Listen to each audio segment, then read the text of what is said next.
Teologia escolástica e Tomás de Aquino. Aí uma pergunta para vocês aí.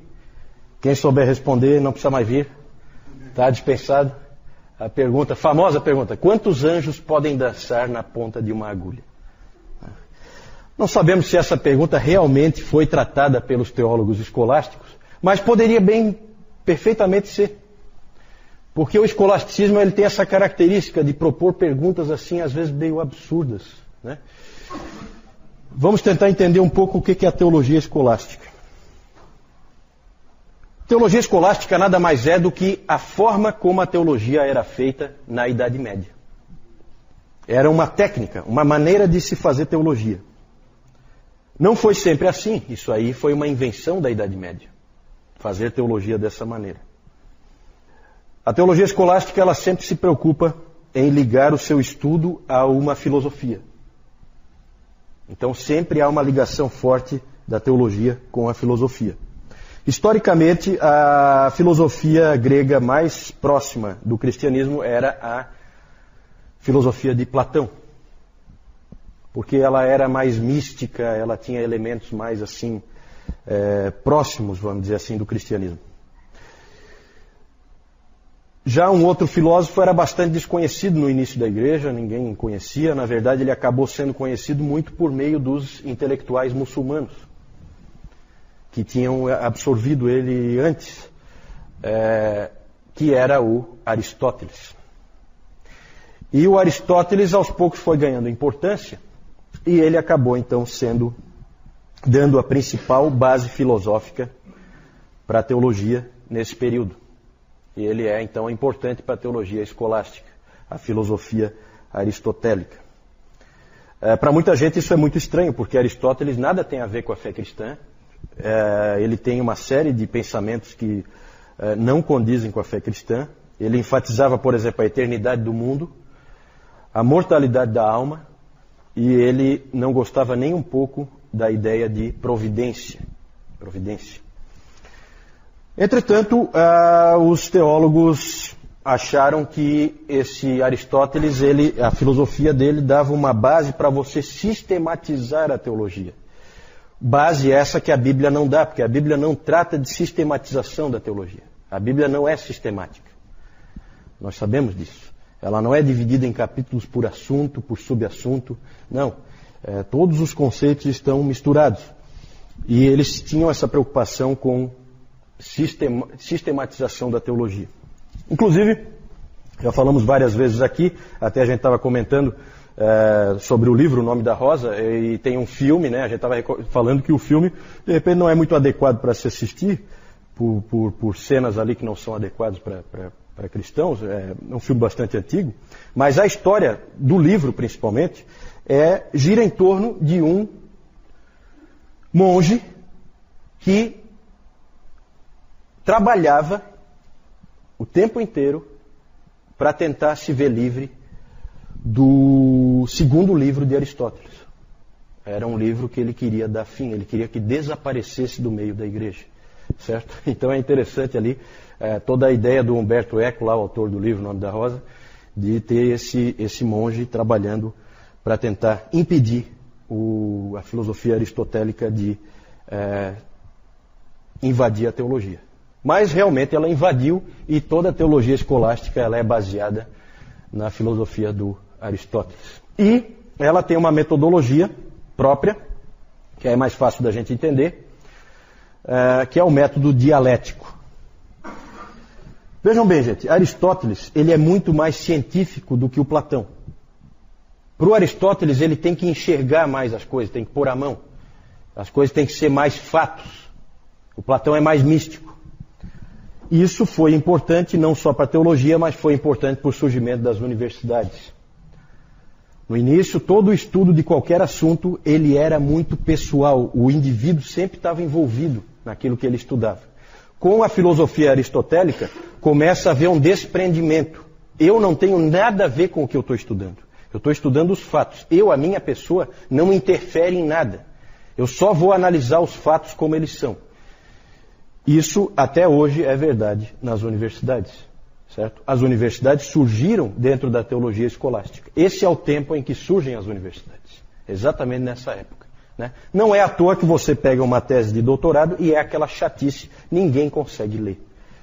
De tão chato que é. Por quê? Porque é uma coisa morta, sem vida. Não há envolvimento nenhum da pessoa. Isso vem lá do Aristóteles. Isso vem do escolasticismo, certo?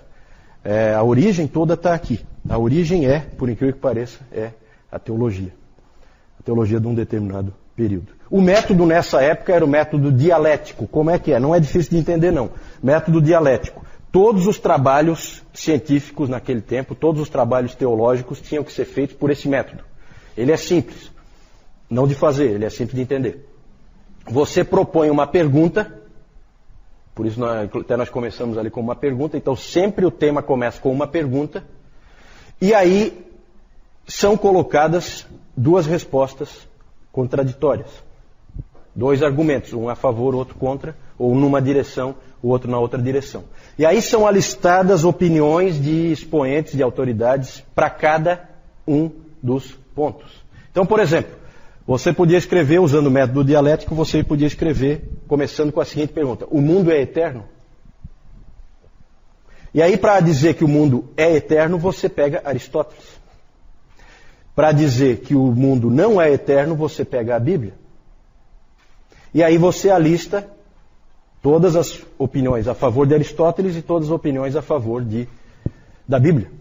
E aí você faz uma conclusão. Era assim que todos os trabalhos eram feitos nessa época. Se você fosse um aluno de uma universidade, você ia ter que se esperava que você fizesse o teu trabalho lá da tua faculdade, tinha que ser feito nesse modelo, usando esse método dialético. Certo? Vamos falar de alguns teólogos escolásticos. Primeiro, Anselmo. Anselmo foi bispo da Cantuária, na Inglaterra, mas ele era italiano. E o Anselmo, ele tem umas contribuições bem importantes na teologia, tá? Esse sujeito aí é importante para a teologia. Ele escreveu um livro chamado Proslogium. Nesse Proslogium ele começa por essa ideia: creio para poder entender. Então eu parto da fé. Primeiro eu creio, porque eu creio nas verdades da palavra ou nas verdades da igreja, e dali para frente eu uso a razão para entender melhor aquelas verdades, né? Não jamais para questioná-las, mas para aprofundá-las, certo? Ele é o criador. Ele é criador não, porque já existiam essas ideias, mas ele é o primeiro a apresentar com mais clareza os argumentos cosmológicos da existência de Deus. Sempre partem da criatura para o Criador. Então, um exemplo, não é difícil de entender não. São vários argumentos, né? O Tomás de Aquino depois vai fazer isso de novo, com mais capacidade, porque o Tomás de Aquino realmente é um expoente. É um intelectual, é o maior dessa época, é o maior da teologia escolástica, por isso que a gente está citando ele ali separado. Então Tomás de Aquino, ele é posterior ao Anselmo, bem posterior, ele faz isso de novo. Mas o Anselmo, por exemplo, colocou, só para vocês terem uma ideia de como que a coisa funciona, o argumento cosmológico é assim. Por exemplo, você vê que olhando para as criaturas e olhando para a criação, você vê que existe uma certa ordem, uma certa organização, parece que há um certo projeto de como as coisas são colocadas. Certo? Aí o argumento é o seguinte: se há um projeto, há um projetista. E o projetista é Deus. Um outro argumento é o argumento da causa e consequência. Todas as coisas têm uma causa. Tudo que acontece ou tudo que existe teve uma causa. E o que veio antes disso também teve uma causa. Então, deve haver uma causa inicial.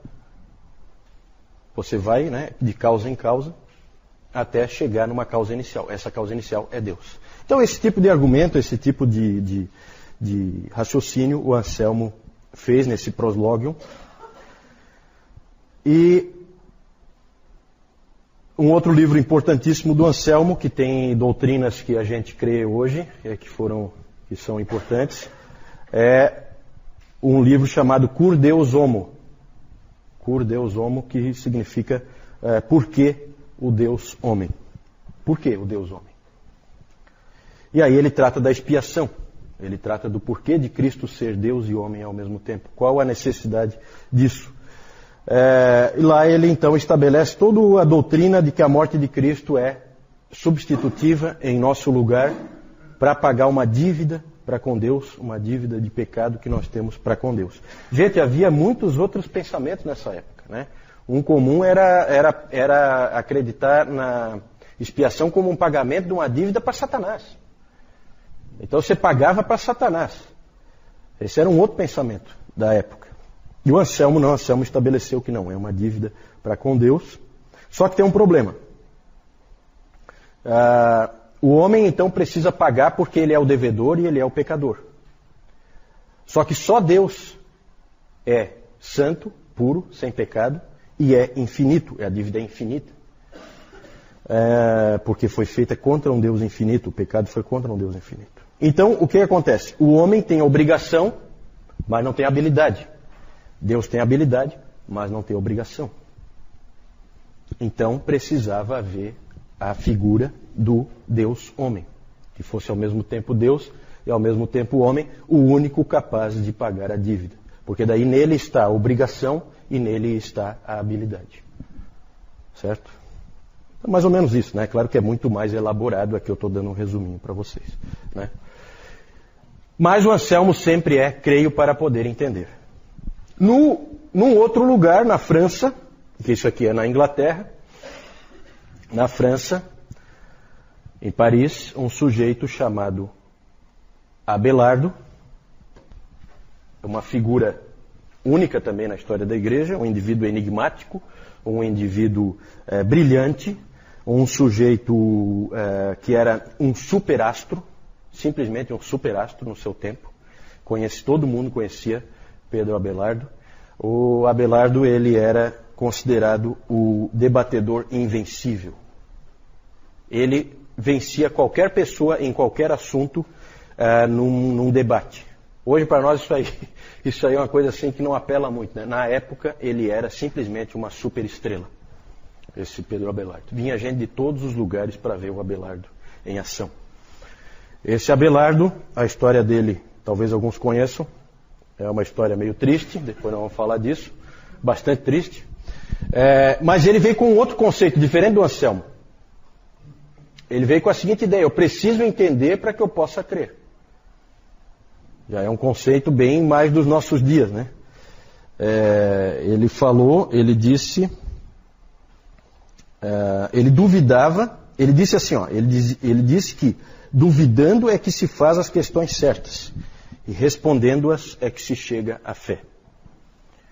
Isso é alguma coisa bastante impressionante para se dizer em 1122, certo? E bastante arriscado também. Você falar uma coisa dessa em 1122, você está pedindo para ser queimado numa fogueirinha, certo? É esse aí que você está querendo. E esse tipo de abordagem certamente o colocava em apuros. A vida de Abelardo é uma vida cheia de agruras. Ele escreveu uma autobiografia. Para vocês terem uma ideia, o título da autobiografia dele é História de Calamidades. E a vida dele já começa com uma calamidade, porque ele era um professor. Na verdade, pode-se dizer que ele é quase que um criador, um fortalecedor da Universidade de Paris, que se tornou uma das principais universidades desde o início. E vinha gente estudar com Abelardo de tudo que era canto. E uma das alunas de Abelardo chamava-se Heloísa, era a sobrinha do cônego da Catedral de Paris, um sujeito poderoso, tal de Fulbert. E ele acabou tendo um caso amoroso com essa Heloísa, que era aluna dele. E ela acabou engravidando. E aí o Fulbert, quando soube, eles acabaram se casando em secreto para dar legitimidade para o filho e coisa, né? Mas o Fulbert não quis saber. Contratou os capangas invadiram a casa do Abelardo e castraram o Abelardo. Certo? Só isso. Então já começa com calamidades a história da vida dele. Essa aí foi só a primeira calamidade. Certo? O principal livro do Abelardo é Sic et Non, Sim e Não. E ele é um livro no estilo dialético, com um monte de perguntas. Lembram do estilo dialético? Um monte de perguntas, e ele coloca gente defendendo uma posição, gente defendendo a outra posição, e ele não conclui muito. Ele deixa tudo meio nebuloso, né? Bem no estilo dele. Hoje isso aí é uma coisa moderna para se fazer, né? Você não conclui, você deixa assim, aberto e tal. No tempo dele, isso aí gerava confusão. Ele continuou a vida inteira jurando ser fiel à Bíblia e à igreja, escrevia sempre, se correspondia sempre com a Heloísa. A Heloísa se tornou freira, ele se tornou monge, né? É uma história assim de amor platônico, os dois sempre apaixonados um pelo outro, sempre se correspondiam, e ele jurou para a Heloísa que ele era sempre fiel às Escrituras, apesar de parecer que não muitas vezes, né? Ele inclusive escreveu numa das cartas: eu jamais serei um filósofo se isso significar falar contra São Paulo. Eu jamais serei um aristoteliano se isso for separar-me de Cristo. Então isso ele falou para a Heloísa, garantindo para ela que ele permanecia firme. Só que na verdade parecia que ele fazia sempre o contrário, que ele na verdade atacava assim o ensino de Paulo e que ele era um aristoteliano ferrenho, sim. Acabou morrendo sozinho e sem amigos em um mosteiro em Cluny em 1142. O próximo, Pedro Lombardo. Esse cara escreveu os 4 livros das sentenças.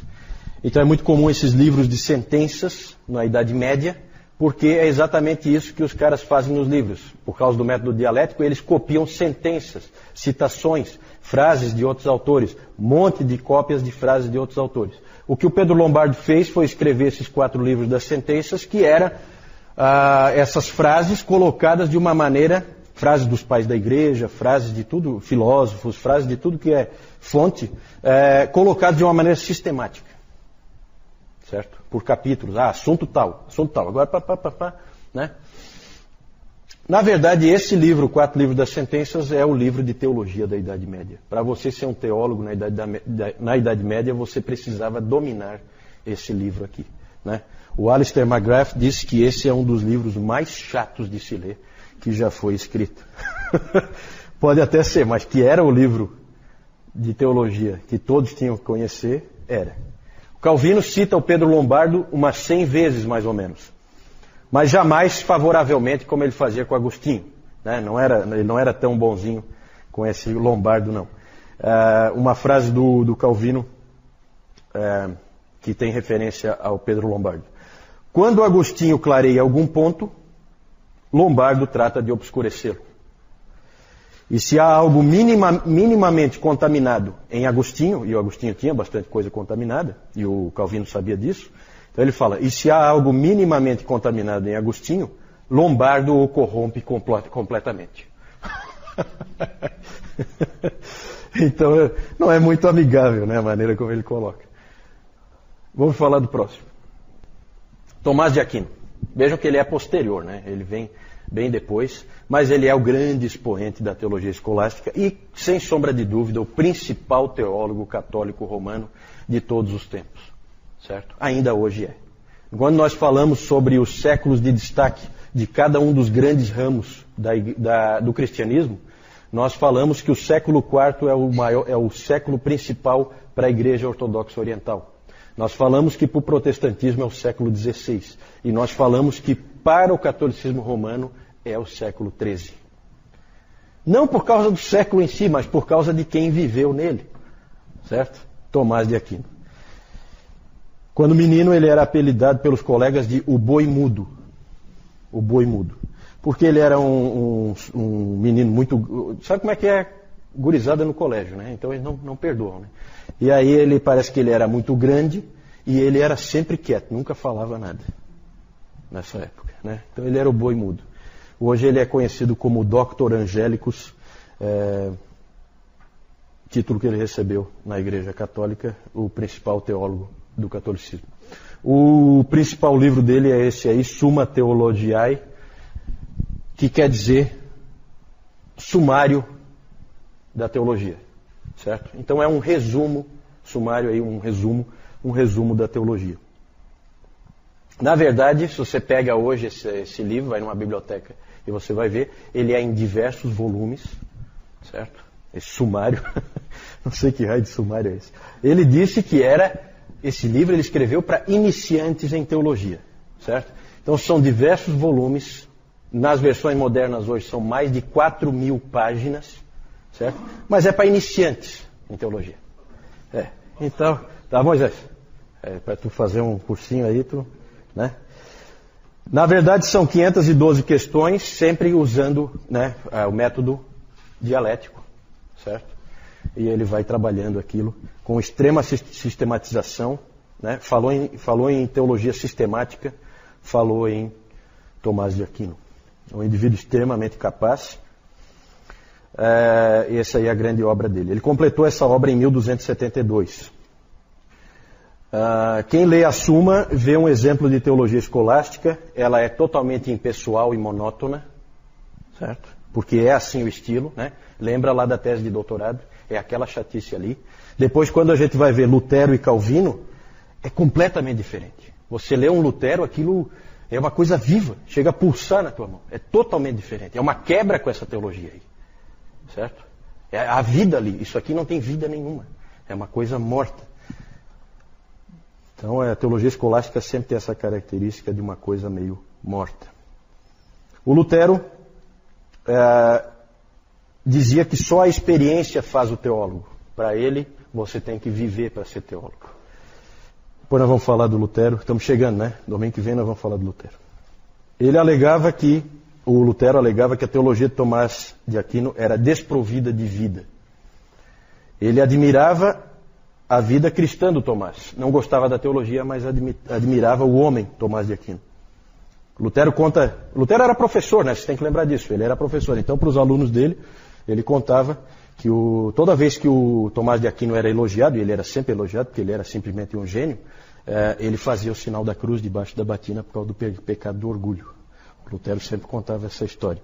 E ele contou pelo menos 5 vezes, ele contou uma história nos livros em que ele escreve, o Lutero, em que ele dizia que Deus apareceu para Tomás. Isso é uma história, né? Deus apareceu para Tomás e disse para o Tomás o seguinte: escreveste bem sobre mim. Que recompensa gostarias de ganhar? E a resposta do Tomás: somente tu mesmo, Senhor. Então esse aspecto do amor de Tomás de Aquino com Deus, isso aí Lutero admirava. Para Lutero, Tomás é um exemplo de como um grande homem pode estar completamente enganado no que ele pensa. É assim que Lutero via Tomás de Aquino. Em 6 de dezembro de 1272, o Tomás simplesmente parou de escrever a Suma. Ele não terminou a Suma. Questionado, ele tinha escrito já inúmeros livros. E ele não tinha 50 anos de idade ainda. E ele estava parando de escrever a Suma, sem terminá-la. Aí, claro, as pessoas em volta dele perguntaram para ele: mas por que você vai parar de escrever? Você tem que continuar, você é obrigado a continuar.